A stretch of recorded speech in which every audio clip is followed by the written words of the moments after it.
السلام عليكم ورحمة الله وبركاته.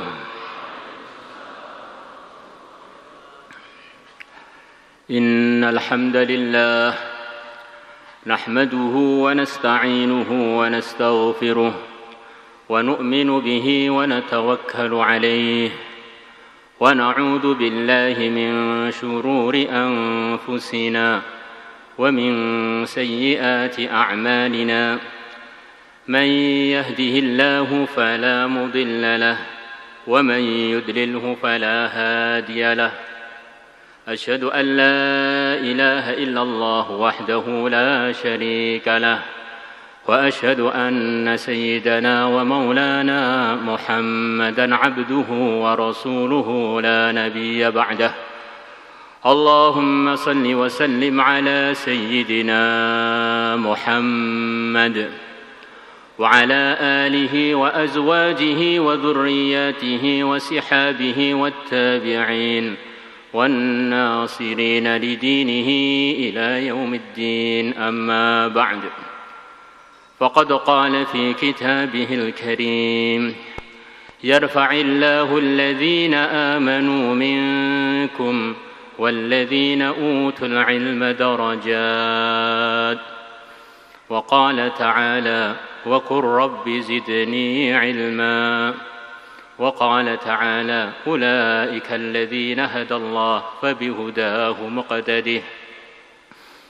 وقال النبي صلى الله عليه وسلم: نحن معاشر الأنبياء لا نورث إنما نرث العلم فمن أخذه فقد أخذ بحظ وافر أو كما جاء في الحديث. وقال النبي صلى الله عليه وسلم: لن يشبع المؤمن من خير يسمعه حتى يكون منتهاه الجنة. وقال النبي صلى الله عليه وسلم: من يرد الله به خيرا يفقهه في الدين. وقال النبي صلى الله عليه وسلم: إنما بعثت معلما. وقال علي رضي الله عنه: طالب العلم يشيعه 70,000 من مقرب السماء.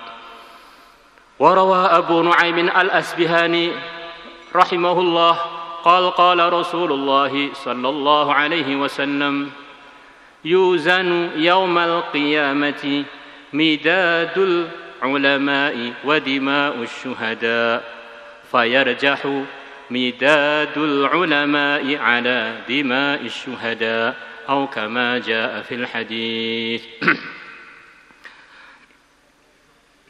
Hadirin hadirat yang kami muliakan, para wali murid, para santri, dan semua hadirin, semoga semuanya diridhai oleh Allah, dimudahkan urusan-urusannya oleh Allah, diberi anak-anak yang soleh solehah oleh Allah, dibayar hutang-hutangnya oleh Allah, disehatkan zahir batinnya oleh Allah, jadi orang-orang yang husnul khatimah, meridhakan Allah, menggembirakan Rasulullah.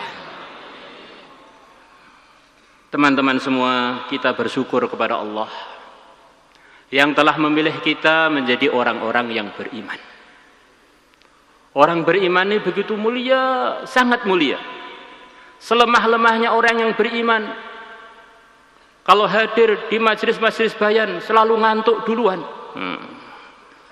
Selemah-lemahnya orang yang beriman, asalkan dia wafat dalam keadaan beriman, nanti di akhirat sana Allah akan beri dia surga yang luasnya minimal 10 kali lipat dunia. Ini luasnya, belum harganya. Lanasifu mra'atin fil jannati khairun minad dunya wa ma fiha.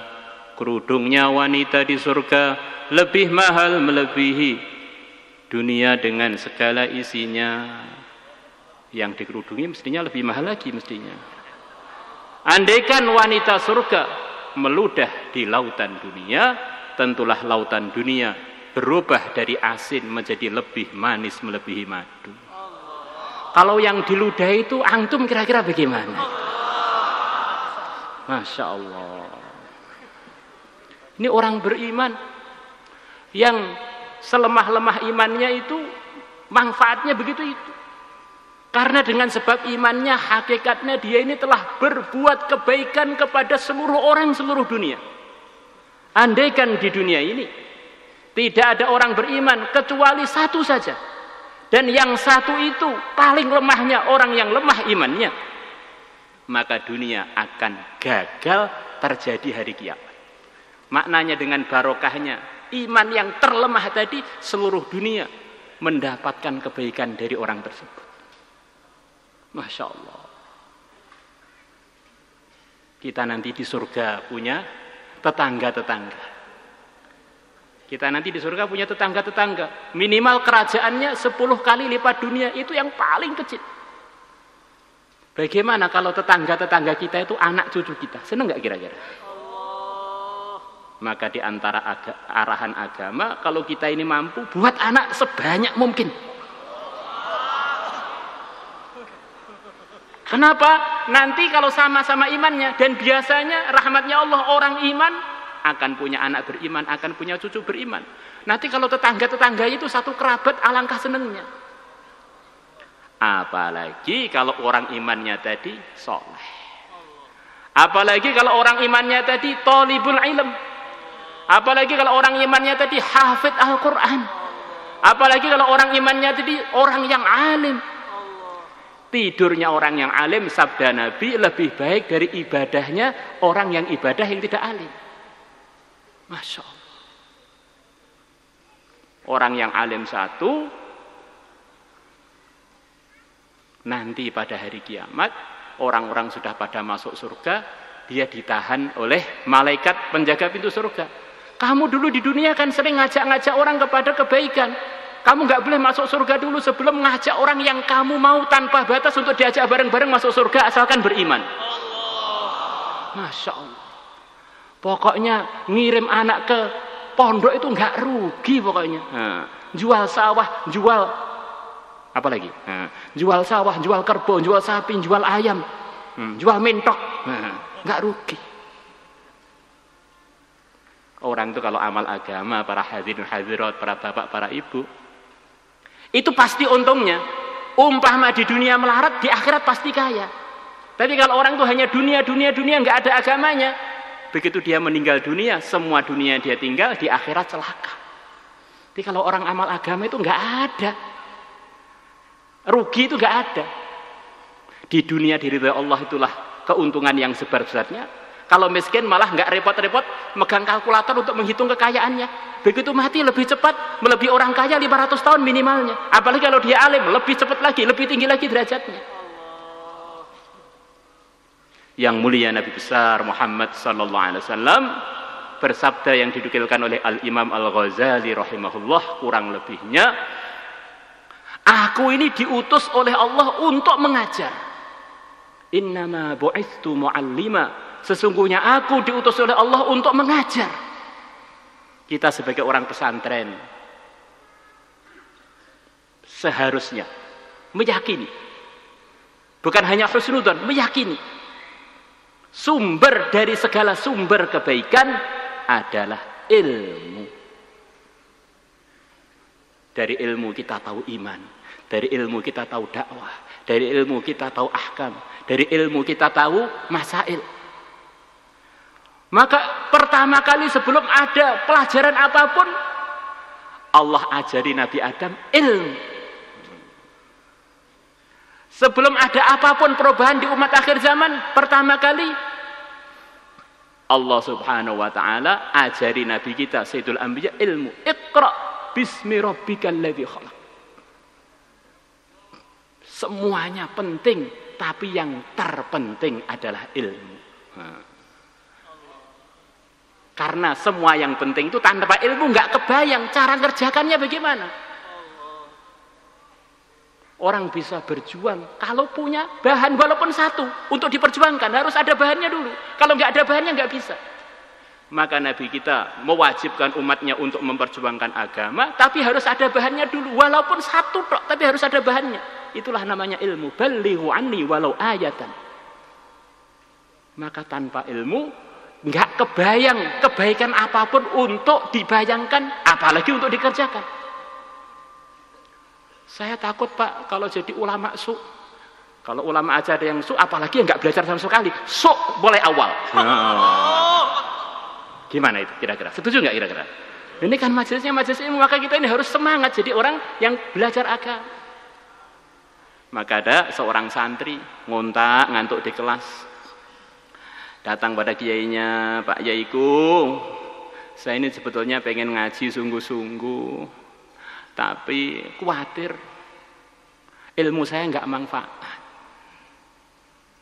Maka Pak Yainya bilang, ini bukan untuk dalil ya, ini untuk nyemangati. Nggak ada ilmu nggak manfaat itu nggak ada. Ilmu itu semuanya manfaat, asalkan memahaminya benar. Kok bisa? Iya, ilmu itu semuanya manfaat. Karena pengetahuan itu sendiri adalah bagian dari manfaatnya ilmu, walaupun kita belum mengerjakannya. Itu sudah bagian dari mengerjakan ilmu, yaitu pemahaman yang benar mengenai agama. Ada dua orang, sama-sama ngerokoknya. Ini cerita. Satunya pernah belajar sedikit-dikit, rokok itu bahaya, begini. Satunya nggak pernah belajar, dianggap ngerokok itu manfaat. Beda enggak? Ya beda. Walaupun sama-sama ngerokoknya, satunya ngerokok dengan salah, satunya ngerokok dengan begitu bangga. Beda. Maka Syekh Muhammad Nawawi Al-Bantani dalam syarah Bidayatul Hidayah, beliau menerangkan, ada seorang sukanya ibadah tapi nggak mau ngaji. Ada orang selesai ngaji tapi sukanya mabuk-mabukan, bukan sekedar nggak ngamalkan ngajinya, sukanya mabuk-mabukan. Ini bagus mana? Ya dua-duanya nggak bagus, jelas dua-duanya nggak bagus, bukan untuk kita tiru. Tetapi umpama ditimbang ketidakbagusannya, bagus mana? Sama-sama jeleknya, tapi satunya pernah ngaji, satunya nggak pernah sama sekali. Maka akhirnya ulama tadi buat tim, bagus mana sekarang?